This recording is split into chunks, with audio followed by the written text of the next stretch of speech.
சமூகத்தை வழிநடாத்துகின்றவர்கள். அவர்கள் இந்த மேடையிலே உண்மையை பேச வேண்டும்.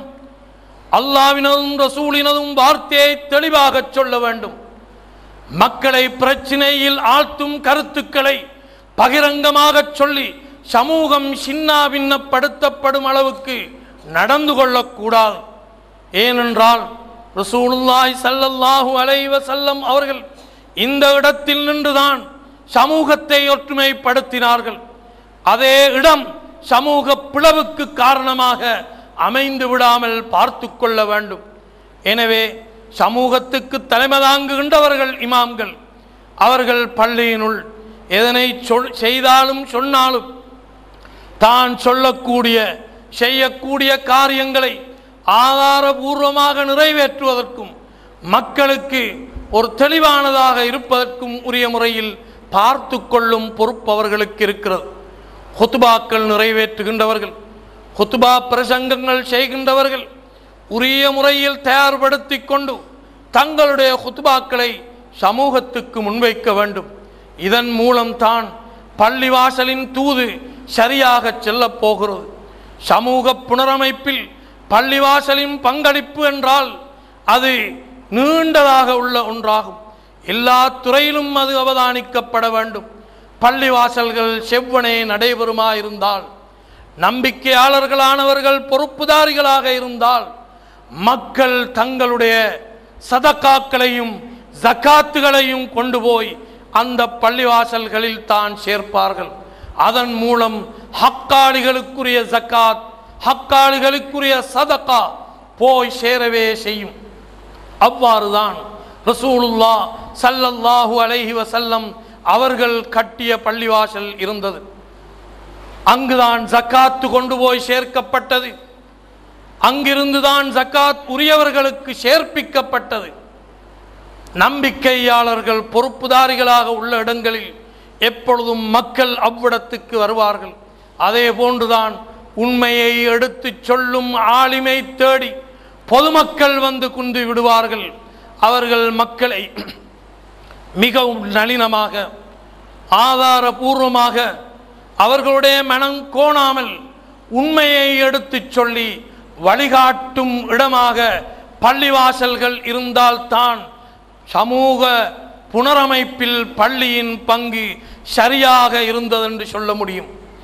நேர்மாற்றமாக மக்களுக்கு சொல்லப்படுமாயிருந்தால் அந்த போதனைகள் மூலம் மக்கள் பிரச்சினைக்குட்படுவார்களாயிருந்தால், தெளிவற்ற நிலையில் மக்கள் சிக்குண்டு போய்விடுவார்கள் என்றிருந்தால், சமூக புனரமைப்பு ஏற்படுவதற்கு பாதகமாக சமூகத்திலே வேறு குளறுபடிகளும் பிரச்சினைகளுமே வந்து சேரும்.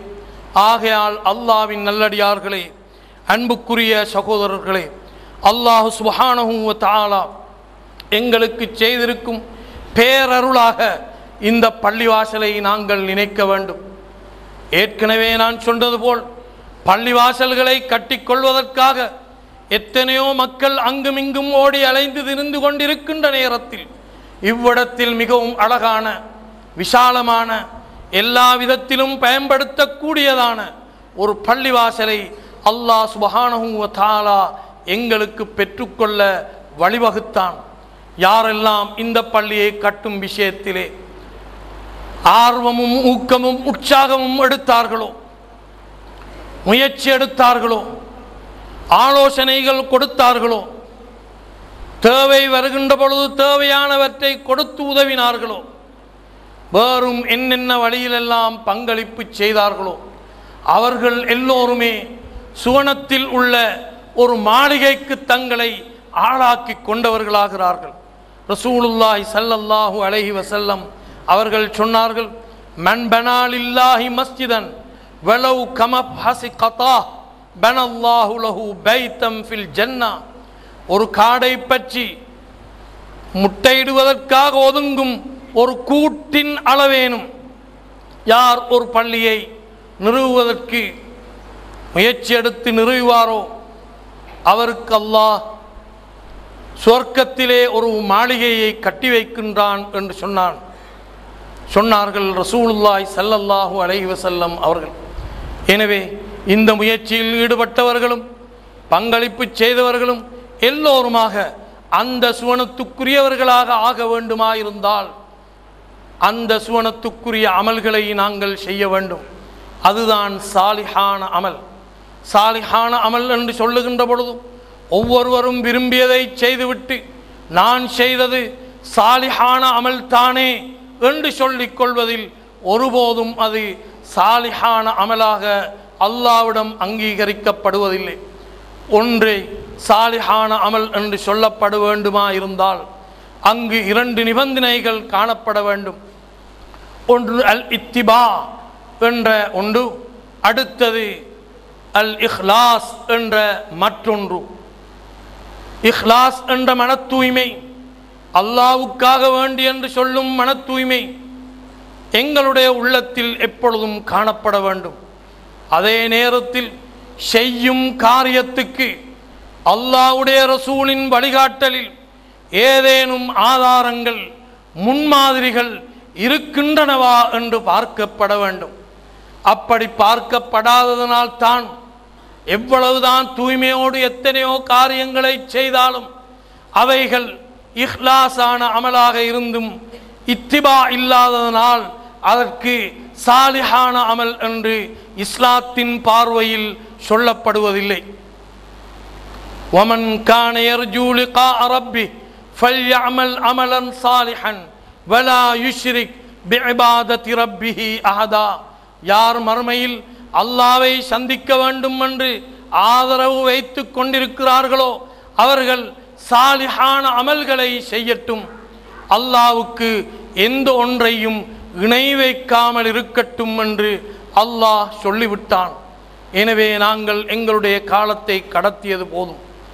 எங்களிலே சிலர் சின்ன பருவத்தை உடையவர்களாயிருக்கிறார்கள், வேறும் சிலர் வயோதிபத்தை அடைந்திருக்கிறார்கள், இன்னும் சிலர் தள்ளாத வயதிலும் ஏதோ செய்து கொண்டிருக்கிறார்கள். எங்களுக்கு நல்லமல் செய்ய வேண்டும், அதற்காக அல்லாஹ் தௌபீக் செய்ய வேண்டும் என்று நாங்கள் கேட்க வேண்டும். அல்லாஹ் சுப்ஹானஹு வ தஆலாவின் நல்லருள் கிடைக்கின்றவர்கள் இறுதி வரை நல்ல சாலிஹான அமல்களை செய்து கொண்டிருப்பார்கள். அதுதான் எங்களுடைய கபருக்கு வந்து சேரப்போகிறது. எனவே அத்தகைய சாலிஹான அமல்களை செய்து அல்லாஹ்வின் அருளை இம்மையிலும் மறுமையிலும் பெற்றுக்கொள்வதற்கு எங்களுக்கு அல்லாஹ் நல்லருள் பாலிப்பானாக. ஆகிரு தஅவானா அனில் ஹம்துலில்லாஹி ரப்பில் ஆலமீன். அல்ஹம்துலில்லாஹி அல்லதி அன்ஸல அலா அப்திஹில் கிதாப வலம் யஜ்அல் லஹு இவஜா கையுமன் லியுன்திர பஅஸன் ஷதீதா வஉஸல்லி வஉஸல்லிமு அலா ரசூலில்லாஹ் முஹம்மது இப்னி ஸல்லல்லாஹு அலைஹி வஸல்லம் அஹப்புல் பிலாதி இலல்லாஹி மசாஜிதுஹா வஅப்கதுல் பிலாதி இலல்லாஹி அஸ்வாகுஹா ஃபத்தகுல்லாஹ் லஅல்லக்கும் துர்ஹமூன். اللهم اجعلنا من الذين يستمعون القول ويتبعون احسنه وجعلنا واياكم من عباده المخلصين. والله تعالى يقول وهو أصدق القائلين أعوذ بالله من الشيطان الرجيم وأن المساجد لله فلا تدعوا مع الله أحدا. بارك الله لنا ولكم بالقرآن العظيم ونفعنا وإياكم بآياته والذكر الحكيم واستغفروه إنه هو الغفور الرحيم. إن الحمد لله نحمده ونستعينه ونستغفره ونؤمن به ونتوكل عليه ونعوذ بالله من شرور أنفسنا ومن سيئات أعمالنا من يهده الله فلا مضل له ومن يضلل فلا هادي له وأشهد أن لا إله إلا الله وحده لا شريك له وأشهد أن نبينا محمدا عبده ورسوله أرسله بالهدى ودين الحق ليظهره على الدين كله ولو كره المشركون. اللهم صل وسلم وبارك على عبدك ورسولك نبينا محمد وعلى آله وأصحابه أجمعين. أما بعد يا أيها الذين آمنوا اتقوا الله حق تقاته ولا تموتن إلا وأنتم مسلمون.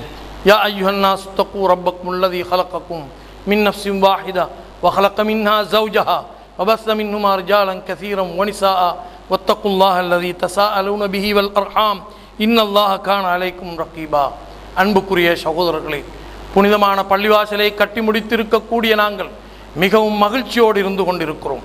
இந்த இடம் புனிதமானது எப்பொழுதென்றால் இங்கு வந்து செல்லக்கூடியவர்கள் புனிதமானவர்களாக வர வேண்டும், அழுக்கான ஆடையோடு வரக்கூடாது.